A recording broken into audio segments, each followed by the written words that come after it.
他是100米5虎之后最狂的田径舞王，豪言要打破博尔特的世界纪录。他从小患有哮喘，长大还伴有抑郁，却凭借标志性的庆祝动作和恐怖的后程瞬移能力，成为田径场上最耀眼的明星。他就是美国黑豹诺亚·莱尔斯。1999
将自己的200米极限打开到19秒83。几天后，尤金站的比赛中，莱尔斯再度进化，19秒69，再度刷新个人 PB。7月，在国际田联钻石联赛摩纳哥站男子200米比赛中，莱尔斯以19秒65的成绩第3次刷新个人最好成绩。稳定的发挥让他一跃成为了200米赛场最大的黑马。同年全美锦标赛，莱尔斯在半决赛就轰出了9秒89，创造个人最好成绩。决赛中，他在后程上演绝杀，以9秒88夺得冠军，成为美锦赛34年来最年轻的100米飞人。2019年，持续进化的莱尔斯终于迎来大爆发。在5月的钻石联赛上海站100米决赛中，莱尔斯后程绝杀科尔曼，以9秒86成功夺冠。7月，在钻石联赛洛桑站200米决赛中，莱尔斯以19秒50夺得冠军。这一成绩让他跻身200米历史第4人。同年多哈田径世锦赛，莱尔斯迎来生涯第1个高光时刻。在男子200米决赛中，莱尔斯凭借他强大的后程瞬移能力，以19秒83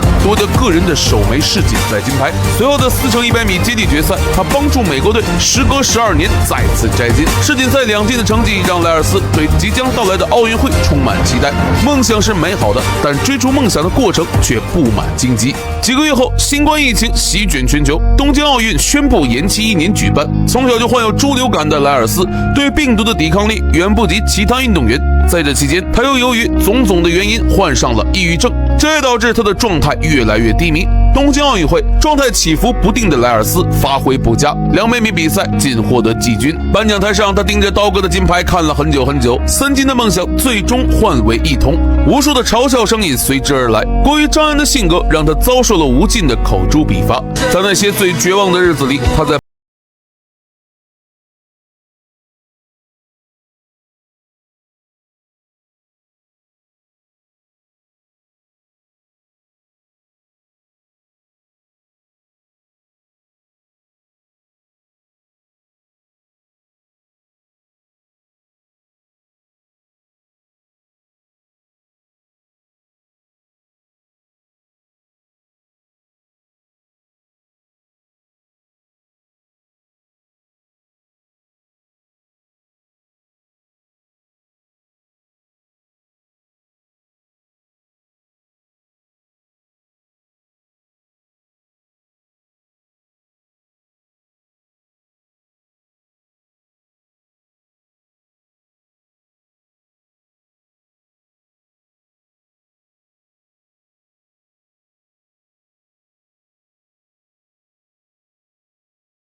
博尔特服用美国最新款的红点兴奋剂，那么他能将人类100米极限突破到多少呢？众所周知，兴奋剂对短跑运动的影响是非常明显的。假如100米5虎，至少有4虎曾经传出过兴奋剂丑闻。历届奥运会100米飞人大战也不乏因兴奋剂取消成绩的案例。那么作为人类有史以来跑得最快的闪电飞人，博尔特如果喝了兴奋剂（括号美国红点斑斑），那么人类100米的极限到底能达到什么高度呢？接下来我们根据以往运动员服用兴奋剂前后速度的变化对比，不科学的分析下，在顺风风速刚好2.0的情况下，博尔特理论上能跑出什么成绩？首先我们看一下加拿大药王本约翰逊在服用完兴奋剂后有多猛。1987年罗马世锦赛，在与卫冕冠军卡尔刘易斯的交锋中，嗑完药的约翰逊起跑像窜天猴一样冲了出去，把刘易斯远远甩在身后，最终以9秒83的成绩打破史密斯保持的9秒93的世界纪录，夺得冠军。1年后的汉城奥运会，有了上次的成功经验，约翰逊故技重施，再次服用了违禁药物类固醇，结果不出意外，他在比赛中以摧枯拉朽般的优势，再次将刘易斯按在地上疯狂摩擦，最终不可思议地飙出了9秒79的成绩，再次打破世界纪录，把刘易斯直接干懵逼了。随后刚领完奖的本约翰逊就被查出使用兴奋剂，被世界铁联剥夺成绩并禁赛2年，他的2次世界纪录也被随之取消。不过这大哥2年期满复出后，跑了几场比赛，成绩一直不理想，于是又开始服用兴奋剂，这是课上瘾了，这次直接被判了终身禁赛。但你以为这就完了吗？这哥们儿兜兜转转几年后，竟然被利比亚国家足球队聘为体能教练。在他执教后不久，卡扎菲之子小卡扎菲就被查出服用兴奋剂而遭禁赛。好家伙，这是跟兴奋剂杠上了，这下体育这条路算是被他走死了。好了，言归正传，说到本约翰逊服用兴奋剂前后成绩对比，由于他26岁后长期服用兴奋剂，只能查找到他26岁之前的最好成绩，那就是他23岁时在洛杉矶奥运会上跑出的10秒22。考虑到这时候他正处于竞技水平的上升期，他的真实成绩应该在10秒左右，那么兴奋剂给他带来的提升大概在0.2秒左右。接下来我们再说说大家非常熟悉的美国飞人加特林。加特林在2006年国际田联巡回赛多哈站的比赛中跑出9秒76的成绩，打破了豹五哥9秒77的世界纪录。随后他就被查出药检呈阳性被禁赛。在这之前，加特林的100米最好成绩是雅典奥运会创造的9秒85，兴奋剂带来的提升大概是0.1秒。接下来回到视频开头的问题